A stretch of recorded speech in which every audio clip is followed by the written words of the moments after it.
ভাই, Bangladesh cricket team আসলেই কালকে অনেক ভালো খেলছে। অনেকে বলতে পারেন ভাই মিরপুরের মাঠ বাংলাদেশ তো ভালো খেলেই। কিন্তু ভাই মিরপুরের মাঠ তার মানে এই না যে বাংলাদেশ বোলিং ইউনিট পাকিস্তানকে ১১০ রানে আটকে ফেলবে। ঠিক আছে? মিরপুরের মাঠ ১৫০-৬০ এটার জন্য। ঠিক আছে? বাট ১১০ এর জন্য না। হ্যাঁ? হুদাই ভাই মানে আ বোলারদের ক্রেডিট মানে নিয়ে যাবো মানে বোলারদের কোনো ক্রেডিট নাই। এটা সব ক্রেডিট হচ্ছে গামিনী সিলভার। না ভাই। মিরপুরের মাঠ খারাপ মাঠ আমি স্বীকার যাই। ধানক্ষেত আমি স্বীকার যাই। কিন্তু ১৯০ সরি ১০৯ বা ১০ এর না। ঠিক আছে? মিরপুরের মাঠ ১৫০ এবং ৬০ এর। ঠিক আছে? তো মুস্তাককে ক্রেডিট দেওয়া লাগবে, তাসকিনকে ক্রেডিট দেওয়া লাগবে। মানে একদম যারা বল করছে সবাইকে ক্রেডিট দেওয়া লাগবে কালকে। ঠিক আছে?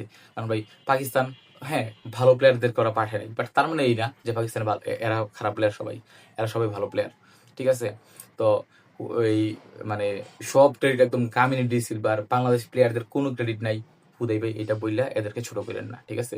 বাংলাদেশ ক্রিকেট টিম আসলে অনেক ভালো খেলছে। মানে ভাই বাংলাদেশ ক্রিকেট টিম মানে যে এদেরকে নিয়ে আমি এদের দোষ ধরবো, এদেরকে নিয়ে খারাপ কথা বলবো তা তো না। ভালো খেললে অবশ্যই আমরা ভালো বলবো। খারাপ খেললে অবশ্যই খারাপ বলবো। ঠিক আছে?